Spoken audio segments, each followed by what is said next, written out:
Between the free cities and the bones, between the shivering sea and Slaver's Bay, spreads the Dothraki Sea.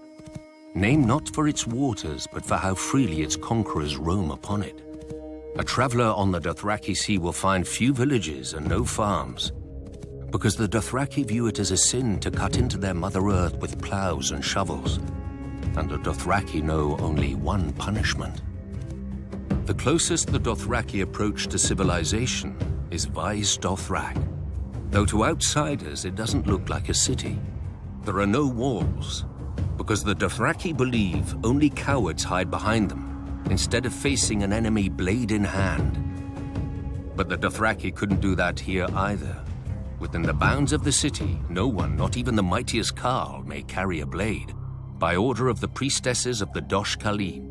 Not that any enemy would be foolish enough to attack the sacred city of the Dothraki in the first place.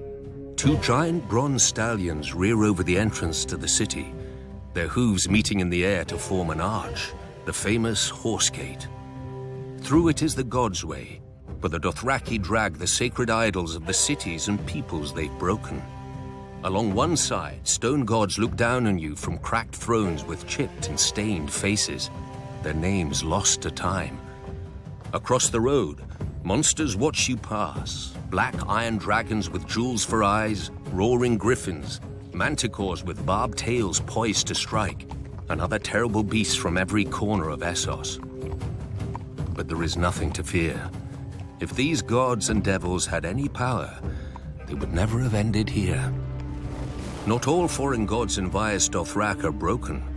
In the famous eastern and western markets, merchants worship their god of trade with the sufferance of the Dothraki, who themselves don't understand buying and selling.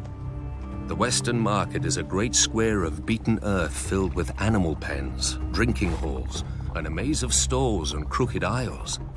Even goods from Westeros find their way here, though the merchants who sell them wouldn't know a Lannister from a Frey.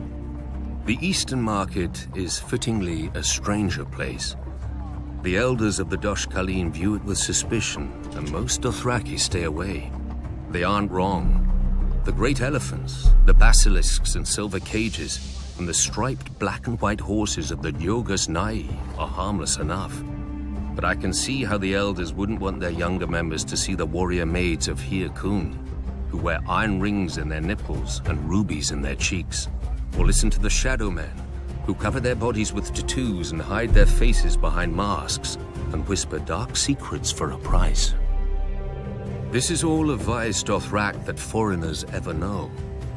For only Dothraki are permitted into the inner city, where the Dosh-Khaleen live out their lives.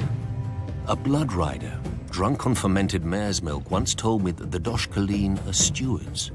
They prepare for the day when every rider of every Khalasar shall return to the city, and the Dothraki truly will be one blood and one Khalasar again, under the greatest Khal of all, the stallion who mounts the world. He will ride to the ends of the earth and grind nations into dust, and take the whole world as his herd. Or so the prophecy goes. Yet the world is vast, with many places a horse can't go. The stallion who mounts the world couldn't rear above a mountain range, or leap across the sea. Still, the world has been conquered before, just not with stallions.